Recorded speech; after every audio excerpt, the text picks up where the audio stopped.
when you catch yourself in a positivity and life ebbs and flows, and then something shifts, it doesn't go the way that you thought it was going to go, the way you wanted it to go, you have something come up, then you punish yourself for having the positive outlook. It's a really unique awareness to look at that. And also it comes with a shame too. It's like this bind, this tunnel vision, this double-edged sword of where if you are pessimistic, if you are always like looking at the negative side, then why don't you be more optimistic? But if you're too optimistic, then you're delusional. So it's like, what are you supposed to do? Right. So if you're like struggling with this, because you probably are. Here's another one. Damned if you do and damned if you don't. Damned if you don't. Exactly. That is the perfect way to sum this up. Let's That stop worrying about program- what anybody else thinks or says, how we're supposed to think and feel, and let's just go ahead and what feels good for us. We'll make it out and fall in love tonight. Hey, baby, how are you? I'm good. How are you? I'm wonderful. What are we talking about today on the podcast? We are talking about self-talk, that dialogue that's in your head, what you can do about it, how you can shift it up. What is it actually saying? Are you even aware of what that dialogue is saying? Right? Do you have conscious awareness of it? Or is it just running in the background? All that shit that goes on inside of our head nonstop all the time. That's what we're talking about today. We're going to get into how that plays a role in your life, the things that you can do about it. We're going to share a lot about what our negative self-talk has looked like over the course of our relationship as well as our life, and explore some ways to shift it and change it. But before we do that, I want to talk about, wait a minute, what was it? I had that all planned out in my head perfectly. It was a beautiful transition. Before we get to that, I want to mention that we are always looking for people to come on the podcast. So whether you yourself feel like you'd be a good guest or you have some people in mind, please reach out. You can go to stephcraig.co and send us an email. Let us know, wow, I can't even get this out, who you want to see on the podcast. That was it. That was great. Also, Yeah, we do take your suggestions. Like we have a podcast guest coming up. You'll have to stay tuned for that came from a suggestion, and it was a great one. So thank you for that. And we are excited to have the opportunity to keep speaking with more and more people, expanding our consciousness, our mind, our information. Like the more awareness that we have, the more able we are to keep healing and growing. So right. Let's keep going together. We've just been on this journey forever. It feels like it. Right? Yeah. Constantly trying to absorb more information and learn more about ourselves and about each other. And okay, so let's get into it. Let's do it. Self-talk. The concept and idea of the voice inside of your head, maybe it's not yours, right? Maybe it's not actually your voice that is saying all of those things. So before we get too deep into it, I think it would be important to touch upon what we believe, at least, or what we think. And once again, because we're actively, or at least I'm actively, I know you are too, right? Trying to heal codependency, what I believe and what I think, and then you can share what you believe and what you think, because we have separate thoughts and separate beliefs, even though some of them definitely mirror each other, right?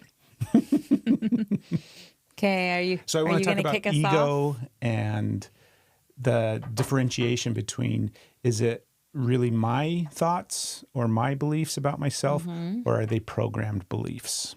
So where do you think would be a good place to start with it? Let's start with the program. Okay. Where do you want to start? Let's take it off. Yeah. Let's take it off. I don't know if we're taking anything off. Okay, slow your roll. Right. Slow your roll, people. This isn't the OnlyFans edition of the Steph and Craig show. It is not. It is absolutely not. There's not one. So, I believe that it really comes from this deep programming. And it's the programming that we were told, that we were like literally guided on and saying like, this is the way to think, this is the way to act, this is how you should feel. And it's also the program that we picked up from behaviors that we watch, from experiences we were around, from society, from friends, from family, all of it. So not everything is a direct, you were taught this, but it is also a big conglomeration of you were shown this, you were demonstrated this time and time again to where you started to form the patterns. So I think it comes from programming, and then that you just take a hold of it and go from there. Yeah, definitely like the societal aspect of it, I think is really, really big. we think a lot about it through the lens of like the family dynamics and what we were taught just in our basic families growing up, right? Things we learned from our parents, all those kind of different things I think play a role. And I don't know how many people think about it this way. I'm sure that there's lots of people that see it and think about it this way. But there's also the component too that, like when we talk about the ego as this part of our consciousness, subconsciousness, whatever, and the ego's job and responsibility in a sense is just simply survival. It's just there to keep us safe. And so I think the ego also plays a role, obviously, into our self-talk and that narrative that's going on inside of our head. And for me personally, I don't know if I've ever, maybe I can remember some stuff in childhood where it was positive. Part of me feels like I had some sort of positive narrative in my head and self-talk and things like that. Do you have any memory of it on what it was? I'm trying to think, because the story always is that I have to replace the negative self-talk, right? So the negative self-talk, like I'm worthless, I'm a piece of shit, I should be ashamed of myself, all of that stuff that comes from the programming, like we just talked about, from societal things and from family and all of that kind of stuff. As far as I can remember, it's always been catching that voice and then replacing it with something positive or redirecting it. But who taught you that? How did you learn to catch it? Well, first, before we get to that, because I don't have a fucking clue who taught me that. Okay. But I think that I can remember it, not always, but I think I can remember periods of time where it was just positive, where I didn't have a negative self-talk. And truthfully, I don't know if that's true or not. I'm just sitting in it right now as we're talking about it, and I'm trying to feel into it and be like, part of me can feel some aspect of childhood where it was like, okay, if I really drop in and feel it, I think I can. I don't have specifics. I don't have an age. I don't have like, oh, this is what I was thinking or saying to myself. But I think I can remember a time in my life, it would have been young, where it was just a positive outlook and a positive point of view and a positive perspective. But it would have been little. I sure hope so. Yeah. I hope it's there. Yeah. I hope you have that. Maybe. I don't know. That's really cool. I'll have to do some meditating. Yeah. But for the most part, my story has been one that has been negative, right? Every encounter that I have, every interaction that I have, everything that I try to do in life, it always comes with that negative self-talk first and foremost, and then taking steps to correct it and taking steps to counter it. But that process too hasn't been a lifelong experience. I think for the vast majority of childhood, adolescence, teenage years, even up into adulthood, it was just succumbing to that negativity where I wasn't, actively taking steps to counter it like we are now. It was always just like the barrage of, I'm a fucking loser, I'm an idiot, this is why I'm such a fuck up. I can, all of these stories that I have been telling myself through the lens of that self-talk that has really shaped and molded, I think, a lot of life for me, obviously. Okay. What do you think? Can you remember a time when it was ever positive or?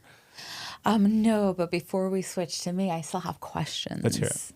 What, the first one that I asked was like, do you remember who taught you to switch it, where you learned and got the idea that that's something that you needed to switch and change up that negative self-talk, or you had the ability to? I don't know if I don't think I have awareness of where I learned it necessarily. Mm-hmm. I don't know. I don't know if it was necessarily something that was taught. It may have just been something that I kind of picked up, because I think the concept is something that we see like, in TV and movies and things like that, where somebody will be talking badly to themselves and then it'd be like, you don't say bad things to yourself. You should say these other things. You're not a piece of shit. You're really worthy of something, right? We've seen that before. I've seen that scene. I can't think of anything off the top of my head, right? I wish I could cut to like a clip of some movie and that exact thing happening, but I know that it's a thing that I've witnessed before. Now, whether or not it was something that I witnessed like in my family or something like that, I don't know if that's the case. And I don't think I ever had, especially growing up, I don't feel like I had like a mentor or a teacher or somebody helping me with that process. So this is interesting Okay. to really dive into and start to hear and get these pieces of like, because we've had the flip side, we've had like this thought that the positive thought, and we've had this like deep negative self-talk. How much awareness do you think you had of the fact that what you were thinking and feeling and expressing internally was in fact a negative self-talk? How much of it was like in the forefront and not like subconscious, do you think? What do you mean? Like, Help me understand that question a little bit more. were you aware that it was, were you consciously aware of the negative self-talk, and is it happening, or was it just like in the background you had this narrative that didn't seem like a loud thing that was telling you something? It just seemed like facts, like truth, Yeah, like a it just seemed like subconscious. me, right? Yeah. It just seemed like my thoughts. It definitely didn't seem like a negative. Yeah, it was very much just what I thought I was thinking, right? Where it was how I viewed myself in relation to the world. So it's always been that way, I think, except for maybe by chance this 3-year-old Craig that had a happy outlook on life. But other than that, it's always been how I view the world. I view it through this filter of shame and lack of self-worth, and nobody really likes me, no matter what relationship I was in, even our relationship, in the beginning. It's been a long time for me to believe that you actually love me and that you actually care about me. And prior to us, every other relationship was like only a matter of time until they leave me because, they don't really care about me. They don't really love me. So it's definitely such an ingrained thought process, it becomes my belief, right? And that's what it was for a really long time, that I was not worthy of love, that I should be ashamed of myself and my choices and my actions and my decisions, and that I'm kind of just a fuck up and a failure. And I think that is a lot of people. Yeah. And I think a lot of people also don't have the I was going to say delineation. I don't think that's the right word. And designation isn't the right word. Let me think of some more words that aren't the right word, and then maybe we'll get to the word that is the right word. But I think a lot of people don't have that distinction between it's just a narrative that is based off of programming, and it's not actually the truth. It's not actually who you are. Okay. What's been your journey with it? We're done. Well, did you have another question for me? I did. I love it when you've got questions for I me. was thinking, like, I have a couple. Okay. So just kind of going, do you have awareness, or did you have maybe not so much at the time, but at some point in the spectrum, did you start to recognize whose voice it was? Like, obviously, like you were likely hearing it in your own voice, but who were you repeating? Who are you parroting? Right. Where at did that some of it point? come from Yeah, specifically? whose voice was you? Not until, up until probably the last, 5 or 6 years or something like that. Not until we really started working. Truthfully, not until I saw, because all of this started to shift and change for me in regards to this narrative that's been driving my life, the one of lack of worth and value and shame. Until I had experiences where I could feel the opposite, like feel that I actually was worthy of love. You started getting the contrast Right. of the truth. Until I started to have some experiences where it was different, I didn't have the ability, I think, to make the distinction of like, oh, wait a minute, I know where this one came from. That's definitely something that my mom used to say, or something that, do you know what I mean? That like one of my brothers used to tell me, or that didn't happen until I started to have the distinction and the contrast between the two. Yeah. Do you feel like there was more separation? Like you were able to see it clearer as soon as you started to have the contrast and could start to identify where it actually came from? Was it When you say separation, what do you mean? when you're first, for me, right? It's really hard to pull away from it when you're hearing it, and all the negative. It's really hard to be like, oh, actually, that isn't mine. You can be like, I'm supposed to think this, I'm supposed to think that, but it seems so true. But for me, like when I started to have the separation myself, I'm like, oh, I can see where this came from. I can see where this came from. It was easier to like unwind it off of me and be like, this isn't actually mine, and see that this is a false narrative. This belongs to somebody else. And even though I thought it was mine and I wore it really tight, like it started to become easier to see away from. There's still stuff. I'm not free from negative self. I still wear a lot of them tight. They are coiled around and I haven't figured out how to unwind it yet. But so that's what I mean. Like once you started to see that, was it easier to kind of step out of the shame circle in a sense? Not at all. Not at all? No. I mean, Okay. I think it's been this massive ongoing journey to be able to step out of that programming of shame. Like that reprogramming process which is what we're going to talk about. We're going to get into how that, how we've navigated that, how we've shifted some of this stuff up. And I think it's important too to note that it's not a cut and dry, clear, healed that, and now I don't have any negative self-talk anymore. It has been a fucking grind to fix, to replace it. And it's something that it's like anything else, right? I have to actively work on it in order for it to change. And if I don't, then it comes right back. Right. And I catch myself, because it's my default. Shame is my default. And that sucks, because the truth of it is, it's not like, this is the big philosophical.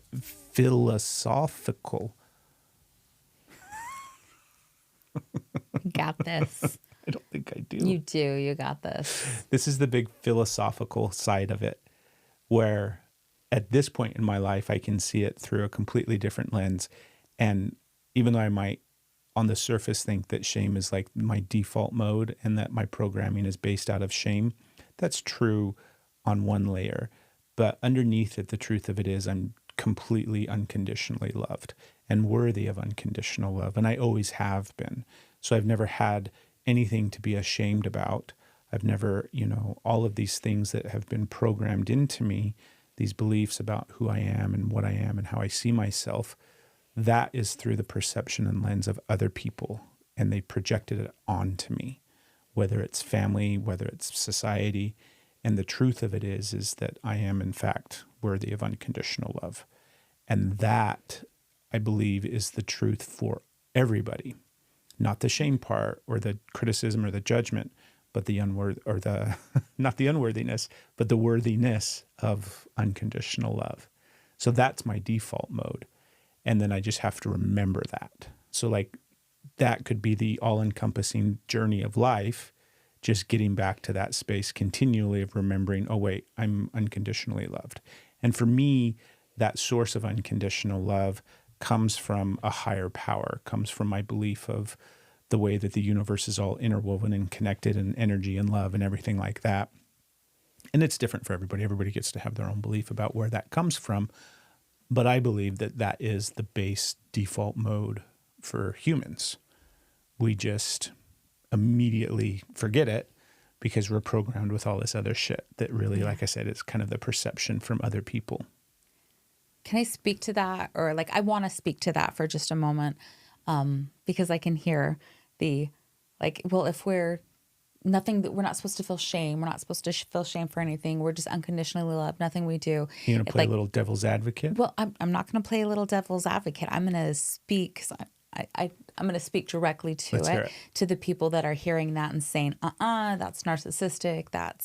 And so speaking right to it is like, to my best, me speak right directly to something and get my point out like that. That's not going to happen. Buckle up, buttercups. We're going on a tangent.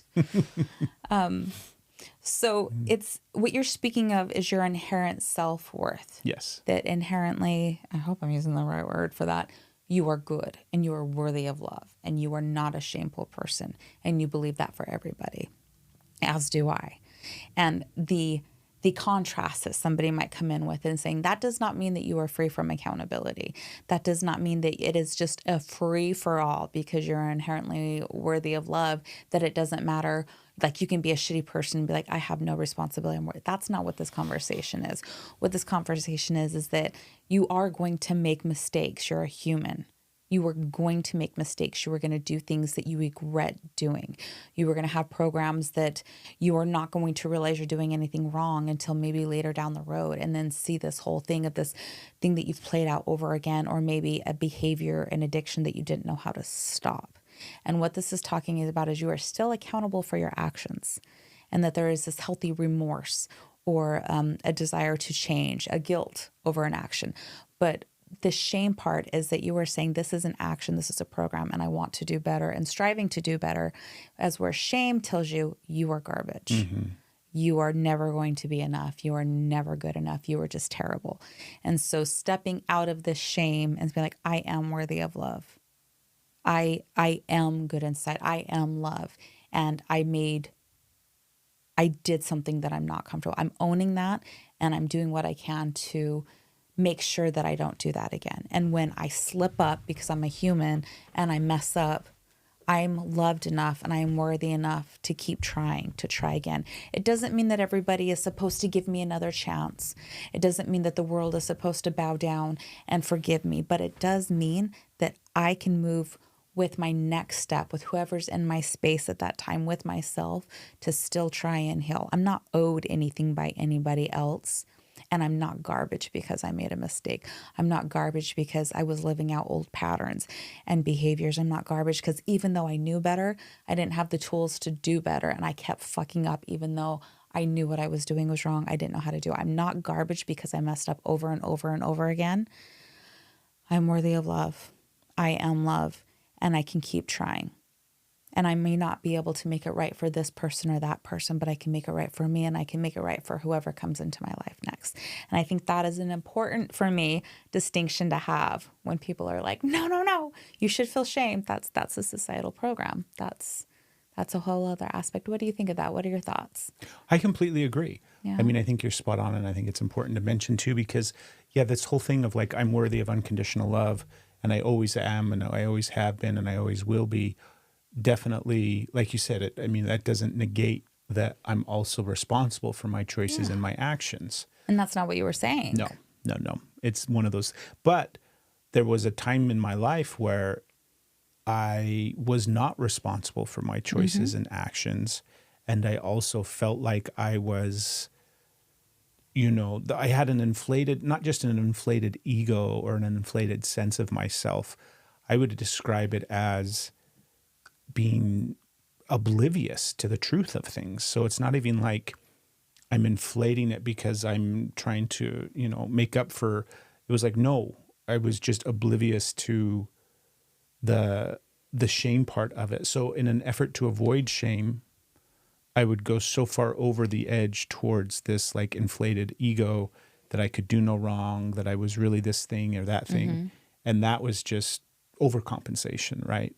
Going above and beyond, in a sense, in order to avoid all the things that I was feeling shame about, all the choices, actions, behaviors, and things like that. But that's not what I'm talking about. And that's not what Yeah, that kind of goes into what I was saying, that even though like patterns and programs may have played out, and it's not talking about like while you're in it, it's like when you're having awareness of that, even that part of you that had that and that coping mechanism, I'm not saying that that behavior is acceptable, and that that's something that you get to keep doing because you're so worthy of love. What I'm saying is that, that happened. That's a behavior that played out. That's a program that played out. That was a hurtful behavior for those involved and yourself, and you're still worthy of love.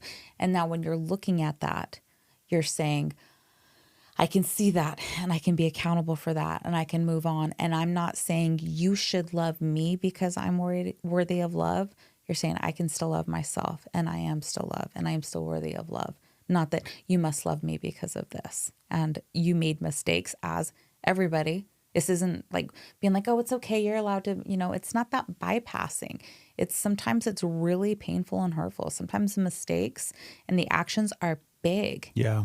They're really big and they have a lot of effect. And to be able to say, because when you're in a shame spiral, when you decide that you're worthless, it's really hard to do things that aren't damaging behaviors, that aren't feeding that behavior. You're going to keep recreating that narrative. Yeah, it's the self-fulfilling prophecy, right? Exactly. If I'm a piece of shit, I'm going to see the world and my actions through that lens. Exactly. And so to try and shift that up and be like, somebody who believes they are worthless and a piece of shit behaves very differently than somebody who believes that they are good, that they are worthy of love. And this isn't another way to shame somebody with low self-esteem. It's just like there's... Yeah, it's literally just seeing people where they're at, or seeing Exactly. yourself where you're at. Yeah. And that's something that I don't think either of us really had a good understanding of for a long time. Because we talk about this, and this has been coming up on the podcast a lot for us, as well as in our regular everyday life, right? We are seeing so clearly the distinction between our perceptions, not just the difference between the two of us. You and I both have different perceptions about each other, about life. I mean, literally everything, right? But how different those perceptions are in regards to ourself. So this whole narrative that we're talking about, this whole idea that if you're stuck in shame or guilt, or you think that you're worthless and unworthy of love, that shapes how you see the world. Because everything, all your interactions with people, the way that you move through the world, the way that you handle conflict, the way that you like your ability to achieve things in life, to put yourself out, all of that kind of stuff that would help alter that perspective on life, it's really, really challenging because it's your narrative. It's your literal lens and filter that you see the world through. So everything that's coming into your mind and into your body and into your soul and into your heart comes through that shame filter, comes through that lens of I'm worthless and I'm not worthy of love. That's the really challenging dynamic, because it becomes truth, right? Because you have all of this evidence to back it up. That's the problem that I had for a really long time, is I had example after example after example of how worthless I was, Right. because of choices and actions that I made, especially outside of childhood, right? There's a part of like childhood where we're just doing the best that we can, and we give kids a lot of grace because they're kids and they're learning. And then at some point, and it's different for everybody, it's different for every culture, it's different for every family, every person, it's different for everybody. But at some point, you cross over this threshold where you are now responsible for your choices and actions. And that's a big thing that I think we all need to take a better look at in society, because this might be a side note tangent as well, babe. We're not neuroscientists. We're not, we're just two people doing the best that we can to navigate this thing called life, and we're sharing our experience with you. But when you have a program that you are worthless and that you're unworthy of love and that you're filled with shame, where was I going? I lost my thought. What was I going to say? Do you remember? We just wanted to take a moment and hit pause on this episode and thank you so much for listening. We have a goal of reaching over 1 million people, and we need your help to do it. If you could take a moment, go to YouTube, search out Steph Craig, and hit subscribe, that would help us a lot. Also, if you shared the podcast, maybe even this episode, that would help us reach our goal. And while you're there, check out all our other episodes and the many, many clips that we have. Again, thank you for your support. Thank you for being here. And we believe that healing is possible when we all do it together. And now, back to the episode. Help me flesh it back out. I'm really sorry. As soon as you got onto the we're not neuroscientists, we're going on this space, then I went right with you. I'm like, that's... You're right. I lost it. We also are like, here's an ADHD moment. We might just have to move on, because I was right here with you, but now on the spot and totally panicking, and I've lost it. Because I was thinking about what was I talking about? Oh, okay, here we go. You got it? Got Good, it. because it came was back. getting farther from me the more I was like, the spotlight was on. I was panicking. You better go That before thing I was distract 4 away. seconds and it left. It was literally okay, I'm talking about it now so that it doesn't leave again. Whatever that age is for you, and it's probably truthfully individual for every person, right? But whatever age you decide you become responsible for your actions, and it's no longer, well, you were a kid and you didn't know better, that's the age, I think, where you have to go back and really look at, because I think society places that age much younger than it really should be. I don't think it's 18 years old. I don't think it's 16 years old. I think it comes a point much earlier in life, the way that we raise children and the way that we're taught. I know for me, I would like, there's a difference between, hey, at some point as a child in your development, you recognize cause and effect, right? You start to put pieces together with, if I do this, here's the result.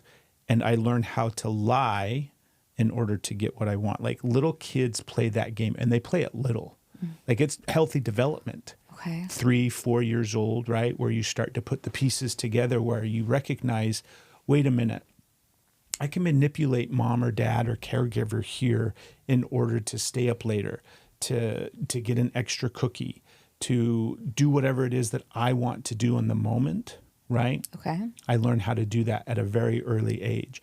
And I think at that point in life, we start to place an unreasonable amount of accountability on children. Yes. Because of that thing that is happening naturally in development. I know what you're saying. Absolutely. Right? We're like, we expect them to act like adults that should know better and do better. Correct. And really they're just like, their focus is on a cookie. Yeah. Yeah. And it's not even their focus is on a cookie. It's an part of the brain example. development process where they're recognizing how to put pieces together. They're understanding human dynamics and how things work. And truthfully, that process takes a really long time to master and understand, right? And so I think about accountability and how intellectually I might be, how old am I? 44 years old. But emotionally, there's a lot of times where I feel much younger than that, where I feel childlike in my emotions. Go ahead. What were you gonna I say? was just going to be smart ass. I'm like, oh, well, you should feel younger because you're not 44. How old am I? You're Am I 43. 43? You're 44? Yeah. This fucking codependency shit we're trying to figure out is, it's strong. That's just so funny to me right now. You're like, I feel younger than that. I'm like, that's facts. Anyways, I think that I don't need to go off too much on this side note. I just I think, think that, that's really important though. well, think about all the studies that come out, you know, Like- we recognize in society today that the brain isn't fully developed until you're in your middle 20s, Right? right? And then if you've had trauma, which you have, Yeah. you know, that's like there's Affecting stopping that points. brain There's development. affecting. And that is like such a big thing because when we're little, and like if you just look at school, so if you're going to be in the camp of my parents were perfect, I had a perfect childhood, there was no trauma. If you're in that camp of that, like great, have that, okay? Yeah, be there. But let's just look at school for a second, and maybe you were homeschooled. This doesn't like you just get to have whatever argument, but let's just like break this down and take off the not me, not my parents, not my life, and look at what we experience. So if you just look at school, kids are somehow expected to sit down for 8 hours, to not talk, to be quiet, to pay attention, to only like maybe get a recess break when you're in elementary. But here you are, you're like reading, you're staying on task, you're not moving. We're expecting that of children. And when they don't do that, like that's damn near impossible for adults. But when they don't do that, especially if you have the ta-das, which we do. But like I'm spiraling out, like really breaking Yeah, down. because you got That the is- ADD, babe. I do. I've got it. That's ridiculous to expect that of a child.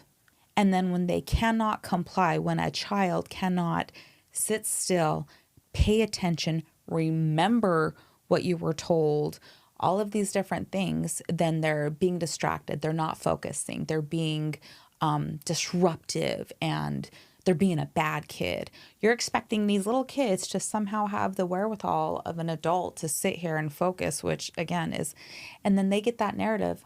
I don't pay attention.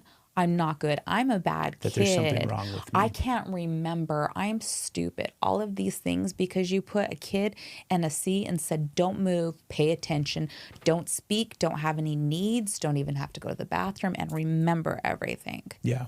So how is that even possible? So when you take that, what you just said, that unreasonable accountability that you put on, or responsibility, that's the wrong one. When we take the unreasonable responsibility and put it on a child, that then becomes a program that they are not meeting up to this, which leads into adulthood of not being enough. And that conformity is what it is supposed to look like. Well, it goes back to because we're talking like the accountability portion of when you know better, you do better. Maybe. That's the whole thing, right? Maybe. Do you have the tools to do better? Yeah, that's the thing that we're talking about on the broader scale here, where I might understand. So Might even have the tools, don't know how to use them. earlier you asked me, like, once I had awareness that my negative self-talk was in fact this program from society, from culture, from family, from upbringing, from experiences, that still didn't do anything It didn't do anything. as far as fixing it. Oh, I think it was like, did it make it any easier? Yeah, right. The easier part didn't Yeah. really come. So I know that, meaning now I have awareness of this programmed belief, and I can see the correlation and connection to it. I can see where maybe it was something that my mother used to tell me all the time, or that my dad used to say, or even I learned it through the lens of how they spoke to themselves and how they treated themselves. All of these kind of things that shape and mold where these programmed thoughts and beliefs about ourselves come from. I might have awareness of it. And it's like everything else that we talk about when it comes to healing. Awareness is definitely the first and foremost, right? In order to change the unconscious, you have to bring it forward into the conscious. But that's fucking the easiest part almost. But that's the beginning. That's Right. nowhere near the end. That's almost the easiest part of the process is like, oh yeah, cool. I know that this thought I have about myself that I'm worthless is not accurate. Now let's go ahead and change it. And then what does that look like, right? What does that change process? Before we get on to what What change. does that? I was going to say that that's another important thing, that is that it doesn't look, because it looks like this for Craig, Right. doesn't mean it looks like this for Steph. Because it looks like this for Steph doesn't mean it looks like this for Maria. Just because it looks like this for Maria doesn't mean it looks like this for Tom. You know, it just keeps going and on and on and on and on. That I know I was going to keep know, I going. I'm love like, it. how many names can What I come about up Ted? with? Ted doesn't Right. see things that way. That's Neither does just Jennifer. another thing that it was like, hey, Lily sees this things person differently. can do it. This is what even a group of people, like, why can't you do it that Yeah. way? You see somebody else do it one way and you think, well, that's the only way and that's how you're supposed to be able to do it. Oh, clearly I'm getting it wrong if mine looks different. Do you feel like your base default mode was shame as well? No, my base default mode was tell a joke and make it go away. Tell it. Make it Go funny. away. Sarcasm. When in doubt, sarcasm it out. sarcasm always. So, yeah, shame's a big deal. Shame's a big deal. Shame's really like that was my core programming. Is Yeah. shame. And Very there's a early lot of on. what It's go ahead. No, you're good. Go ahead. It's there was You said very early on. I inherited shame that wasn't dealt with from parents, and like as we all right has a space, but it was like a very, very, very early on, and now I can look at it and be like, of course that was my program. I still struggle with it, but when I'm in a phase, and that's another thing is like when you're in a state of where you're when you're in a state of self energy, because it's not always like we have these ups and downs, and we don't want to look at things that are hard when we're up. We don't want to look at like doing work. We don't want to look at the shadow. We don't want to look at the shame. We don't want to. Yeah, nobody wants to go to therapy when things are going Right. good. And that is the perfect time to practice because you have more awareness, you have more self energy. And so right now I get to look at it and be like, that makes sense. I can see how that was programmed. That whole thing that we had with Tim Fletcher, this isn't to blame, shame, it's to explain. And if you haven't listened to that episode, go listen to it because it's amazing. But that helps. And in these moments of where I can look at it from a healthy point of view, I can look at it from a self point of view. I can start to make distinctions between what was given, what is, like all of these things, because it's a convoluted crapshoot. Yeah, it's never Like, one thing, it's right? just it's a shit pot. It's a shit pot of all the shit. And so when you're in a state of where you can see a little bit, there's a little bit of separation that does help when you're swimming in it. Because like, who knows? Maybe one day I won't be swimming in it. Maybe one day I will be free of the shame. I don't think that's going to happen, but it might. But in the meantime, it's like these little tidbits, these little nuggets, because we're talking about all the fun things, they play a role. Well, I want to say, I'm cutting you off. Cut it Sorry, off. I don't mean to interrupt you. It's okay. Actually, I do mean to interrupt you because I don't want to lose this thought. That statement, sorry, I don't mean to interrupt you, I think is one of the funniest statements in Right. the world, right? Where Is it the no offense? No offense, but right. I don't want you to take offense to this, but I'm going to say this really offensive thing. Interrupt me. Right. Anyways. Okay. You said earlier that your shame was inherited. Okay. And I have an argument that all shame is. That shame itself is something that gets passed down from generation to generation. I'm not going to argue against that. Where it's the shit that your parents, because shame influences and shapes so much of our life, our actions, our choices, our behaviors. Again, that perception of how we see the world. And so if my parents have unprocessed and unhealed shame, how they show up as parents, how they raise kids, how they see things, how they move through their life because of that shame is in turn going to shape and mold me as a child and get passed down to me, right? That's a side note. Go ahead. I know. I'm like, that's a good side. It's that you're saying the accountability. We've said this before, the accountability that, how was it? The accountability that you refuse to take is the responsibility your children inherit. I don't think we said it exactly the same way, but the accountability your parents refuse to take is the shame and responsibility that you inherited. Well, that's a good way to phrase it, through shame, right? Yeah. The shame that you're unwilling to heal and look at and address will be the responsibility of your children to do. Yeah. Okay. Let's get into what the hell we've done about this, because I think we've definitely fleshed it out enough to recognize this is what negative self-talk is. This is how it's kind of formed and molded, at least from where we're sitting and from our opinions. Now, what have we done in order to start shifting this and healing this up? Because truthfully, we've done a lot.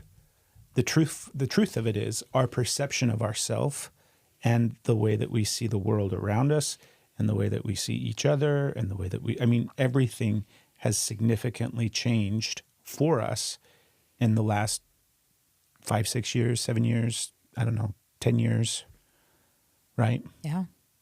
Let's put a number on it. Within the last week. Ups and downs. It shifts. Right? Yeah. So one of the big things that we want to talk about on this episode is we have these narratives and these programs, all this stuff that you say about yourself. Now, we're going to give you our lived experience of what it's looked like. But the truth of it, too, is this is just one aspect of, quote unquote, like the healing process. This isn't going to be the end all be all fix. But one of the things that has really helped both of us in this game of trying to fix and change how we talk about ourselves and how we think about ourselves are these little, what are they called? I just blanked out. These little mantras, these little positive affirmations, these things that we'll say to ourselves over and over and over again. We'll write them down. We'll share them. It's all of those things that you hear and you just have to say them a lot. And by a lot, I mean like hundreds of thousands of times, right? Yeah. If you think about, it took me, I guess I'm 43, not 44, but it took me 43 years to be programmed with shame. So I'm going to need an equal amount of time to reprogram that shame belief into the one that I'm worthy of love. So one of the big ones that I script every day, and script is part of the journaling process that I have, but it's also a reminder on my phone. It's something that I'll repeat to myself over and over again, is I'm worthy of unconditional love. That's it. It's just period, dot, end of sentence, right? There's other ones that I use where it's, I'm trying to think of some of them off the top of my, well, for example, another one that we have that we use kind of for life in general, because we both had a very negative outlook on life for a really long time, that shit was always happening to us, that just when things started to get good, it's, something would blow up. And we had a really negative spin on how life was and how we moved through life. And I thought about this too before we were recording.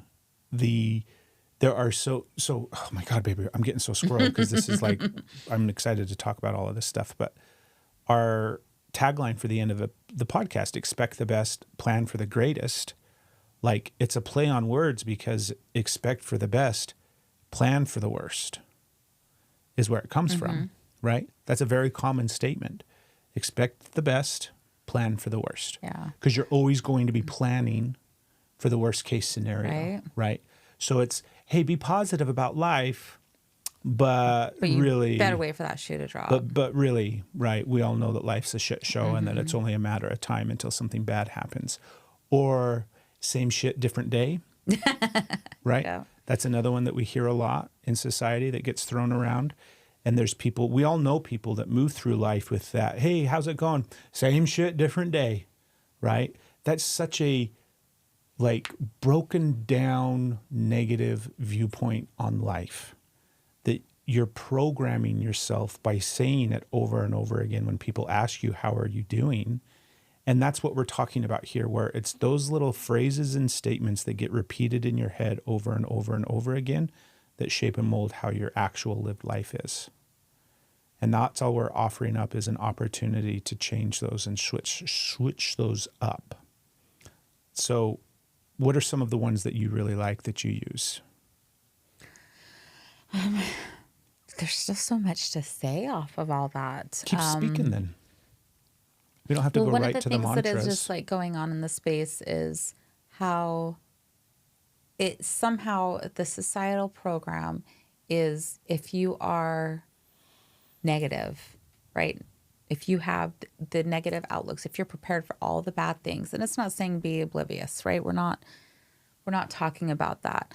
But if you are like always prepared for the bad things, if you were like searching out, like looking at all of these different things, when you're trying big things, if you have a negative self-talk about it, you're being responsible because you're being realistic.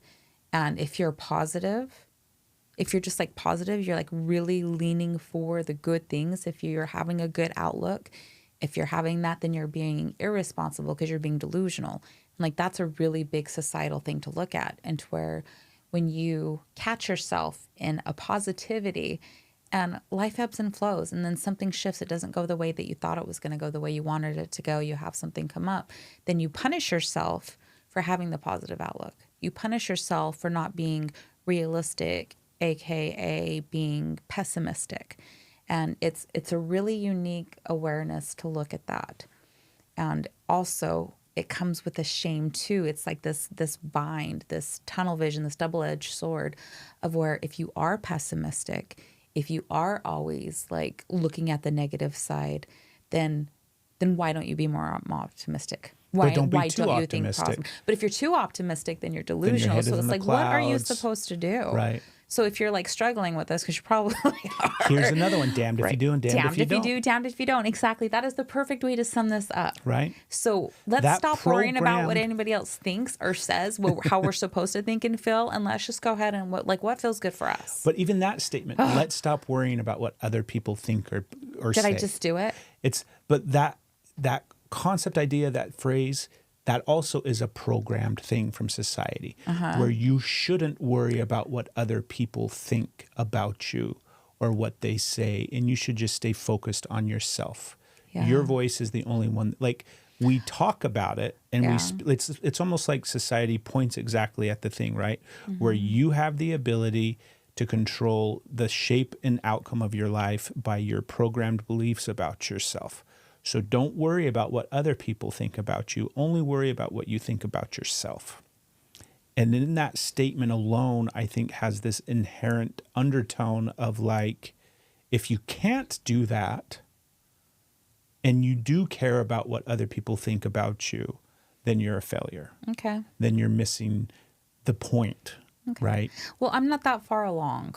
Like, I see that, and you are right. I don't know. Did that make sense? No, it did. Because if you're worried about whatever the people think, then you're wrong for that. But at the same point, the whole thing that they're trying to instill is to fit into society. Yeah. And so, I guess I'm not there yet, because for me, like, I've just recently got myself to a space where I started to realize, oh, it really doesn't matter what you think about me anymore. And that is not how I was raised. Are you talking about me? I'm or are you talking about the broader sense of people. people? Okay. Like, it doesn't matter if I'm liked. Like, and it goes into like safety. It goes into all of these things where it was like if you were liked, you were safe. If somebody liked you, they were less likely to hurt you. If they hurt you, it's because they didn't like you. And all of these things where this abuse, this like trauma, this comes into place. And so when people get angry at you, they hurt you. So it's not only just like being liked because your emotions, it's like being liked so you're safe. And this whole space, and it's really, really hard to unravel that when a life lesson has been over and over again, the validated is hate creates pain. And it does. It really does.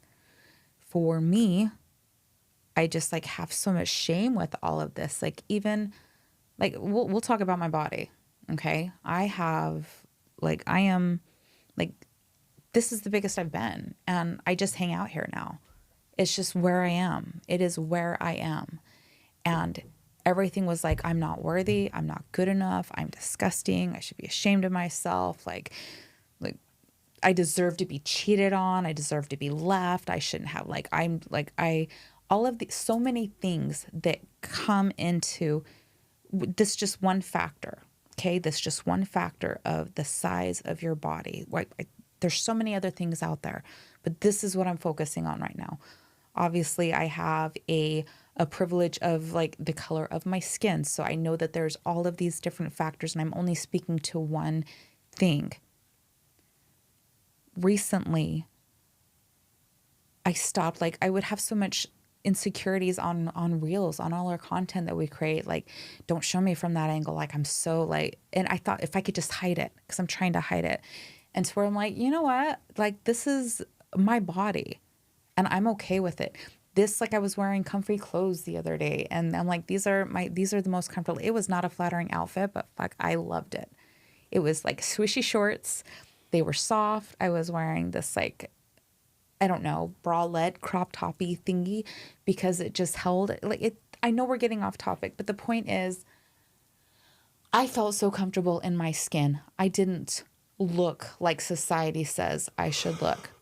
And it hit a point of like, why am I dressing for anybody else? Why do I care if anybody else like so? And it's the thing is like, don't be too pretty because then you're going to be attacked. Don't be too big because then you're going to be attacked. Like all of these things, I just like, right. I'm changing my perspective. Does that mean that I'm going to be safe? I don't know. I honestly don't know. And that is a scary thing. But when I saw myself on a couple of reels and I was like, I am so proud of myself that I don't care if I'm big. I don't care what other people think. I want to be healthy for me. But it was like, I was going to shame you. You were going to be disappointed. People were like, dude, you got a fat wife. Like, and you were going to be like, you're embarrassing me. People judge you. You're embarrassing me. This is like the whole shame thing. I don't care if anybody that you're friends with or anybody on social media says you got a fat wife, you can really do better. If that's going to get to you, then that's your work, right? That's not, I don't need to try and fit into it. So it's a really, really big thing for me to say, I don't care what people think because I have always cared what people think. Always, always, always. And yeah, it has been used against me. You shouldn't care what people think. And then you're failing. And I'm not putting that. I'm encouraging. I'm encouraging you. I'm just like, I am rallying for you and supporting. And like, if you're ready to stop worrying what people think and you want to find strength in that, I am cheering you on. And if you change your mind about how to cut your hair and this goes for men too. It's not just women. Like this goes for everybody. No binaries. Like if you are a human, you probably put on something and think about how it's going to affect and how it's going to be perceived. And so I'm just going to radically encourage you on that. And if you change your mind, that's okay. That's okay. If you listen to what somebody thought inside your head and you made a choice on that, that's okay. Thanks for tuning into this episode. Whether you're listening to us on Apple Podcasts, Spotify, or any of the other many places where podcasts are available, take a minute and hit that subscribe button. We have a goal of reaching over 1 million people with this podcast, and we need your help. So if you're feeling extra generous, go ahead and leave a review, give us 5 stars, and then share your favorite episode with someone. All of these things help the podcast grow and expand and reach more people, which also helps us get better and better guests so that we can continue to bring you great episodes week after week. Thank you both for listening and just being you. We believe that healing is possible no matter where you're at on your journey, and we all do better when we heal together. Now let's get back to this episode. What do you think has been, because I have all, like, first and foremost, thank you for sharing all of that. I know that. Did it make sense? It makes total sense, Okay. babe. Yeah, it makes total sense. And that's a really big component to, I know, your shame story, right? Yeah. The worth and value of your body and how your body looks and your body image and everything like that. It's same for me too. I have a programmed belief about the size of my body that comes from childhood. And that has been something that has always followed me everywhere.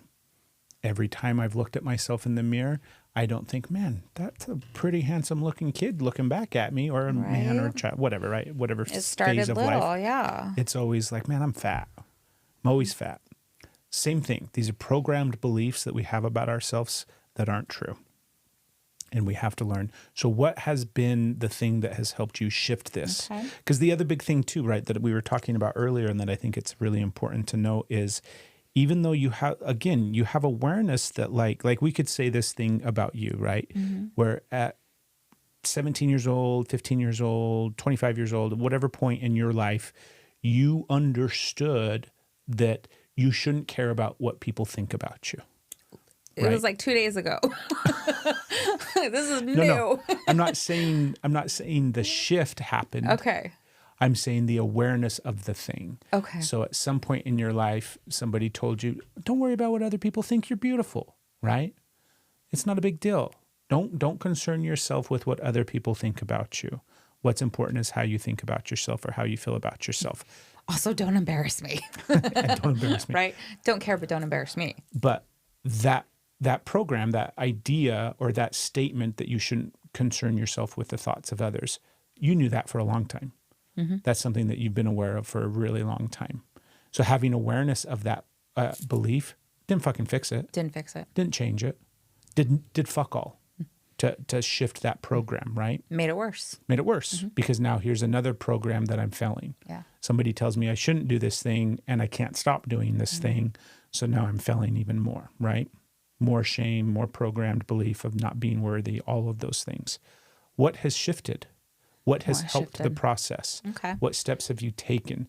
If we can do it kind of live action here, because I know that you probably haven't broken this down. I actually have. Oh, fuck, babe. Let's Yeah. go.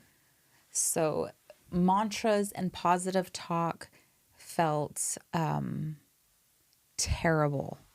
They felt absolutely terrible. I couldn't do it. Say something nice about myself felt like it was physically excruciating. I remember like you had this beautiful thing, and I think you were the first person, because it was that whole thing like be confident, but not really. Like be confident, be positive about yourself, but not really. Because if you are confident, then you're cocky, you're egotistical, you're narcissistic, you're full of yourself, so it's like an only really beautiful, and it's just like this whole thing. Yeah, be confident, but be humble. Be humble, and don't be ashamed. It's this whole thing. But you had this whole thing about, you were describing it as tapes in my head, and tapes, and like hit stop when that cassette player is going, just hit stop, and you talked about playing something else in my brain. I couldn't do it. For the kids out there listening, The kids are like, what's a tape player? She's talking about a cassette tape.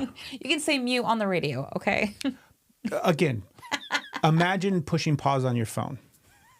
Because kids are like, mute on the radio. Right. What are you talking about? Right. Oh my hell. Oh my hell. So you had this Mr. Boombastic boombox theory for me. Like, go ahead and Google that. And it was stop. And so that actually started, like, this has been a process. So I couldn't say anything nice. I couldn't say anything positive.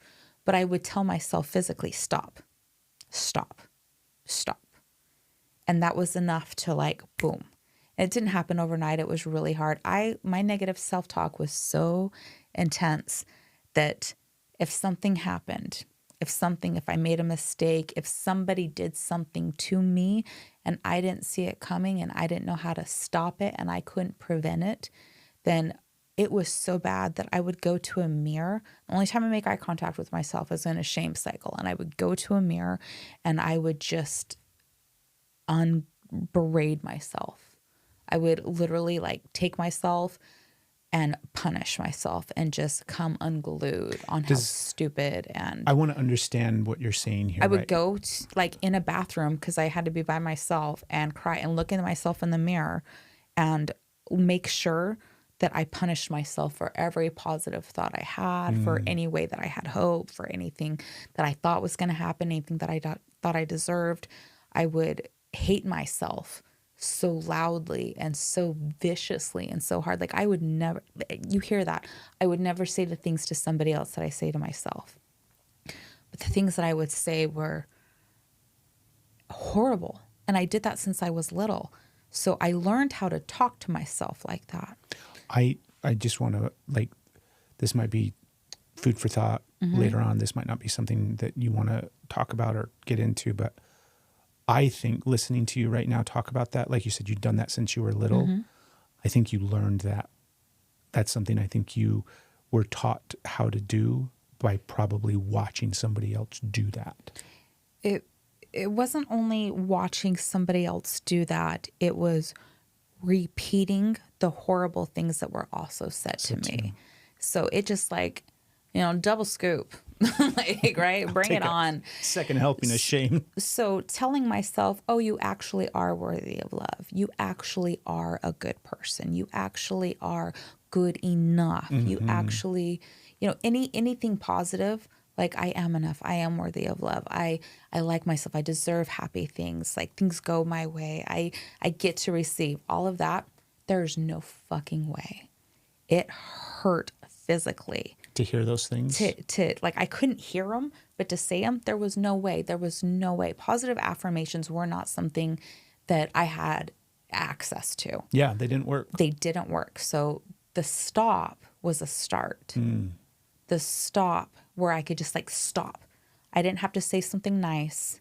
I didn't have to reframe a thought. I didn't have to like put a positive spin on it. I could just stop.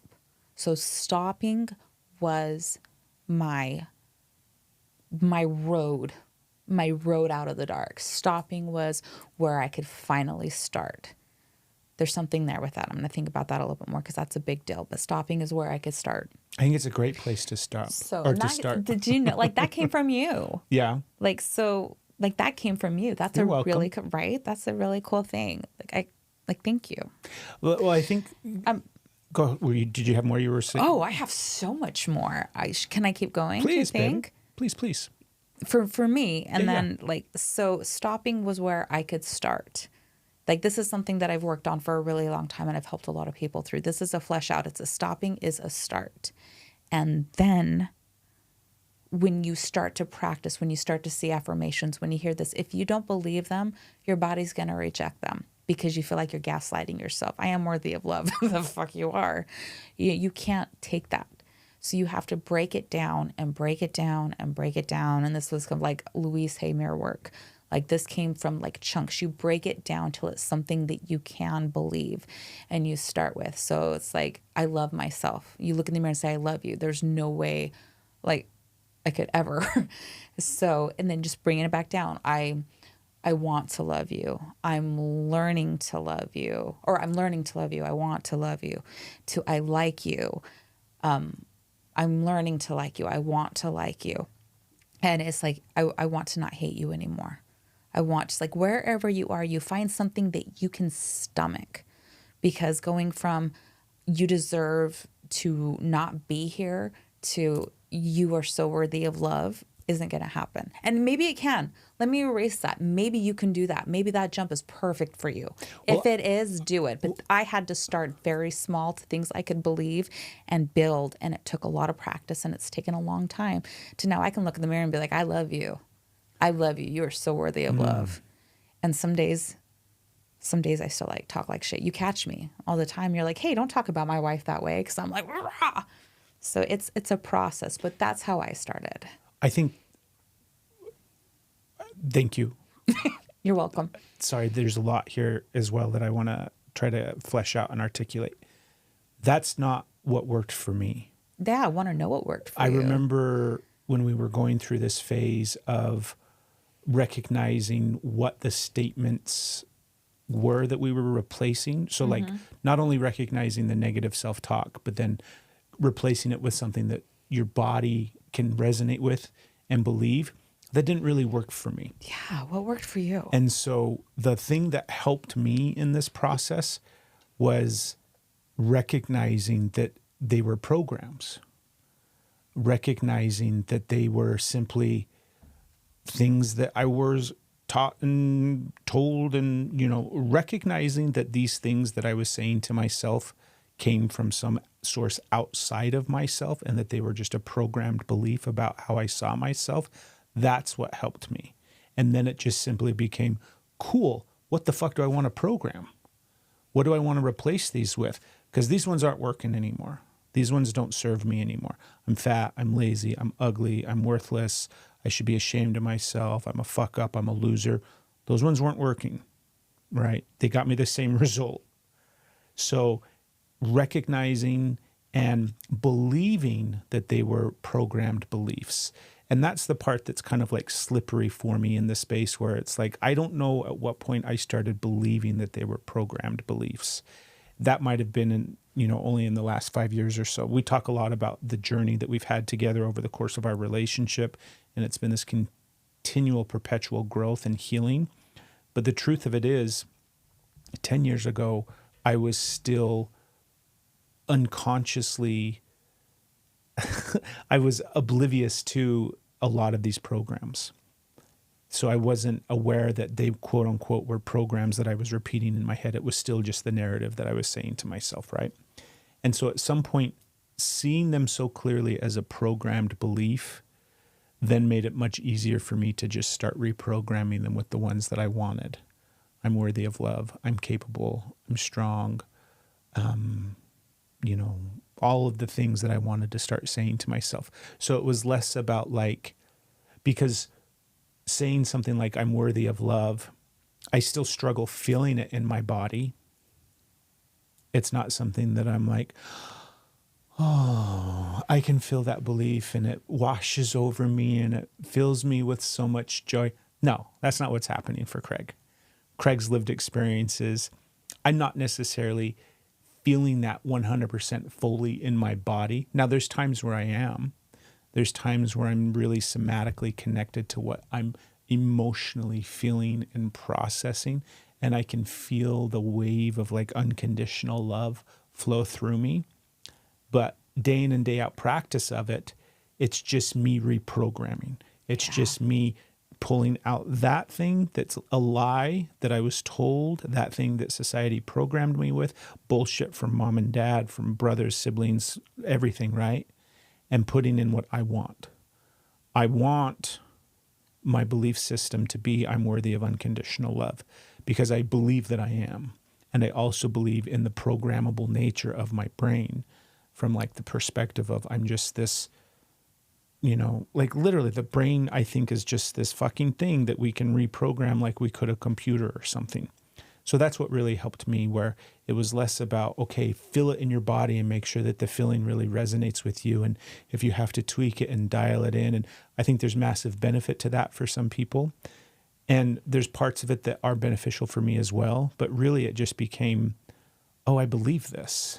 I believe that it's programmable because it became apparent to me how programmed I was. It became really apparent to me how negatively I saw myself and how those negative beliefs that I had about myself were shaping my lived reality. And I'm like, well, fuck. It's almost for me, and that's the other thing too, is I don't have some aha moment where everything clicked and, I didn't have somebody tell me to push stop or something like that.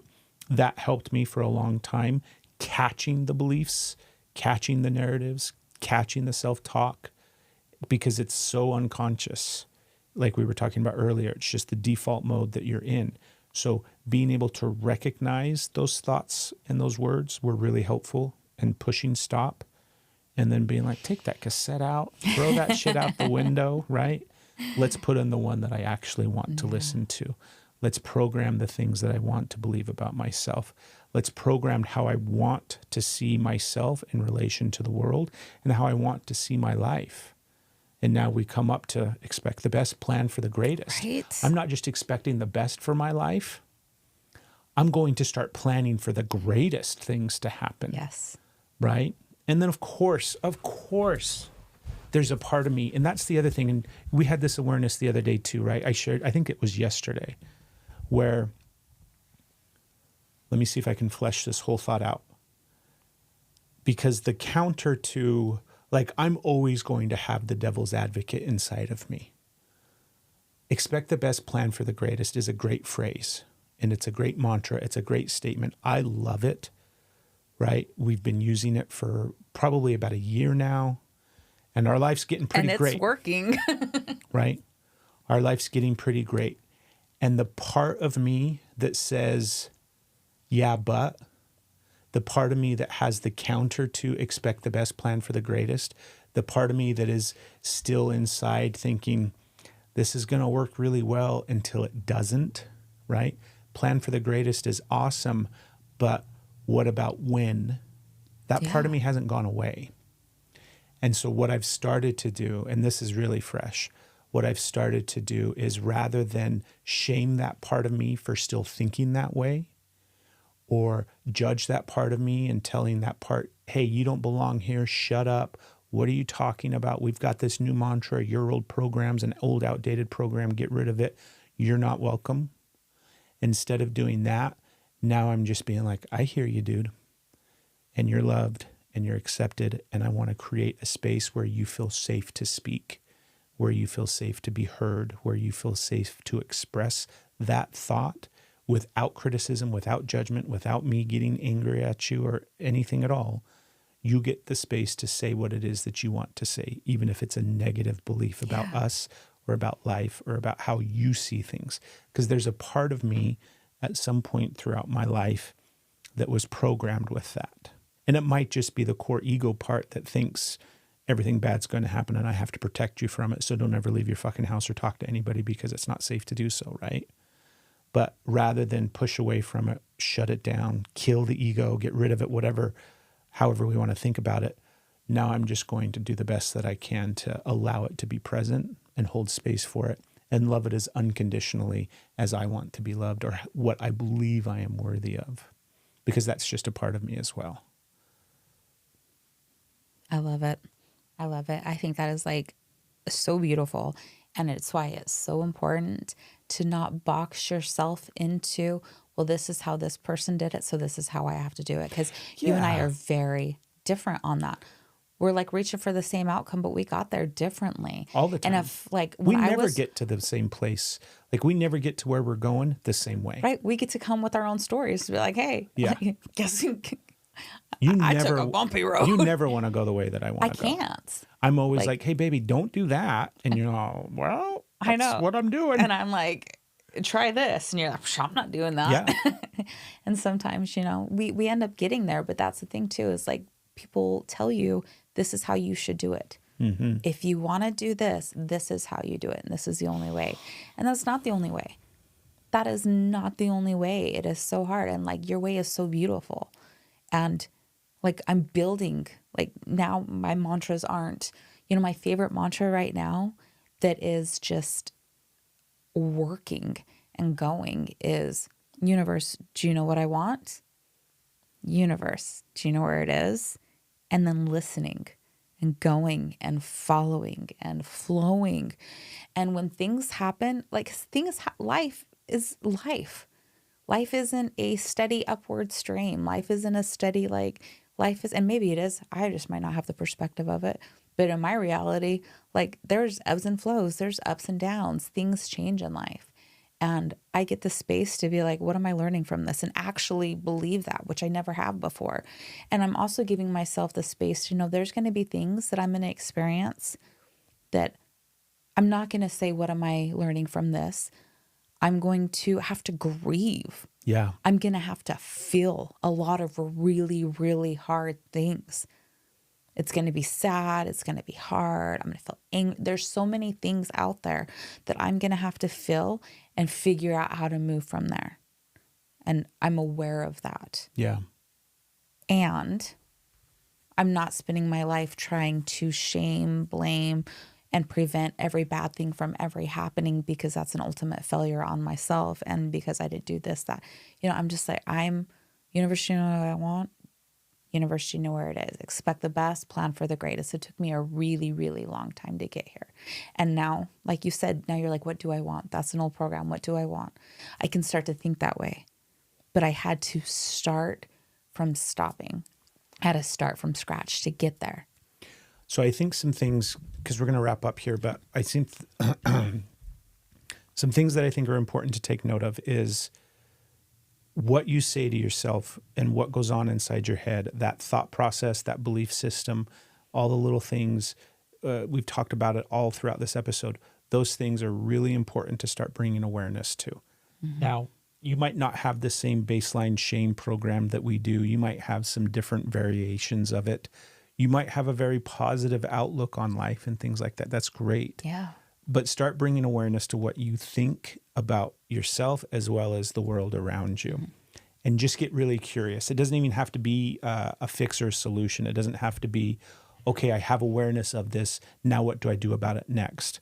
Sometimes it's having awareness about it as often and as frequently and as many times as you possibly can is what you do next. So the practice becomes, I need to start seeing how frequently this thing is showing up in my life. So I'm going to look for it as often and as frequently as I can, not as a way to shame myself about it or punish myself or as a way to fix anything, only to get good at the practice of awareness because it's unconscious. So you're trying to bring awareness to something that previously was unconscious. So that's a really important first step.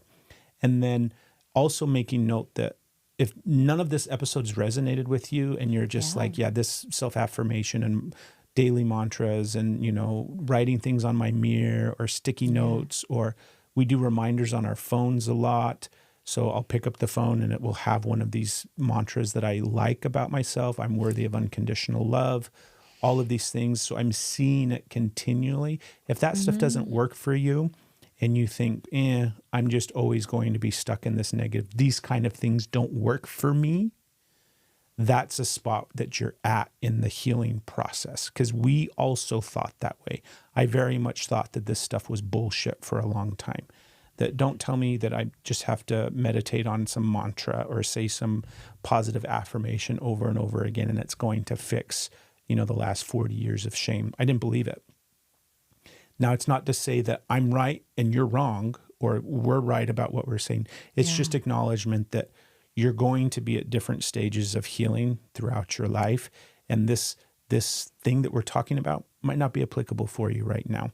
But if it is applicable for you and you want to continually kind of look at it, bring awareness to it, get really curious about it, and then get curious about what you want to replace those programs with. That's a really good place to start. And then, yes, write them down, say them all the time, use them when you're talking to other people, when somebody asks you how your day is going, rather than saying same shit, different day, say expect the best, plan for the greatest. That's how my day's going. I'm expecting to leave the house and amazing things are going to happen for me. And when those amazing things happen for me, they're only going to get greater. Expect the best and plan for the greatest. As far as I'm concerned, that's how my life's going right now. How's your life going, right? Start to shift up how you live with these experiences and these self-talk things and how you use them, because that is what the reprogramming process looks like. That's how you start to shift and change these things. And it is a fucking marathon. You're in it for the long haul. It's like what is it? It's an ultra marathon or whatever the biggest one is. It's that and bigger. It's not couch to 5K. No, it is an ongoing journey. Yeah. And there's times where we get stuck in ruts and we forget them all and we're right back into the negativity of everything, and everything's miserable and we're worthless pieces of shit. And all of those things happen as well. So just know that it's a continual ongoing process that slowly over time, as you reprogram how you see yourself and how you talk to yourself and how you feel about yourself, your perception for the reality around you starts to change. And that's kind of a whole other topic that we can go into maybe on a future episode, or we'll probably touch upon in other episodes. But truthfully, how you talk to yourself and how you see yourself shapes and molds how you see the world around you and how you see people around you and how you see relationships and dynamics. And it's true. I mean, we all can recognize examples of people that have a negative outlook on life, and we can see how that shapes and molds kind of like their interaction with people and how it feels to be around those people. Like people that have a negative outlook on life kind of don't feel great to be around. And I know that's shitty to say, but it's true. They just kind of have a negative vibe to them. And it's because that's how they are seeing the world, and that's how they're experiencing the world. And It's not saying you can't have down days and you have to hide your down days. Of course not. Like, that's not what we're saying. So don't hear that. Yeah. Or hear that if that's what you need to hear. But it's like, there is that flip side of like where you're at. I have another what else would you add favorite to this, mantra babe? that I have on my phone, because you mentioned that and it brought up, I have it pop up every hour because I'm like, this thing is getting in. So every hour I see it, regardless if I like have the conscious awareness, it is hitting. And every hour on my phone, yes, I fucking can, comes up on my phone. And I'm like, yeah. Right. Every hour, except for at night. I have sleep times because I'm going to wake you sleep's up. important. I'm waking you up on Yes, the you hour. fucking can. Yes, you fucking can, Stephanie. I'm going to love program you in the Right? middle of the night. So There's a whole other part of that too, where people listen to stuff at night. You know, they used to do that a lot. We where used to, yeah. Anyways, let us know what Yeah. yours are. We want to hear what your favorite little mantras and sayings are. let us know what you want yours to be. Yeah. What you're striving for and what you're working towards. Again, you can email us. It's just go to our website, not info. That's the email. That's the email. Steph at, give them our fucking website. StephenCraig.co. Yeah. Hit us up. We'd love to hear from you and see what those are. And You can find us on all the social medias too. yeah, you can always So, message us yeah. there. And thank Put you, it in a everybody. comment. Thank you for all the support with the podcast. Tell somebody about the podcast, share the podcast. The podcast is continuing to grow, which is really awesome. We've been doing it for about 2 months now. And it's been awesome to see the people that it's reached, the impact that it's had, as well as, it's just doing amazing. And we're really grateful to all the support. Yeah. So come grow with us, because we all do better When we heal heal together. together. Expect the best. Plan for the greatest. We'll see y'all We got soon. a wild ride. Wait and see, you and me. We were meant to be. We want to make something perfectly clear. This podcast is intended for entertainment and educational purposes only. It is not intended to be used as a substitute for professional advice. We're sharing with you our own personal experiences and insights, things we have found to be helpful on our healing journey. But we are not licensed therapists. If you need help, it's important to seek out a qualified professional. Remember, we believe that we all do better when we heal together. See you soon.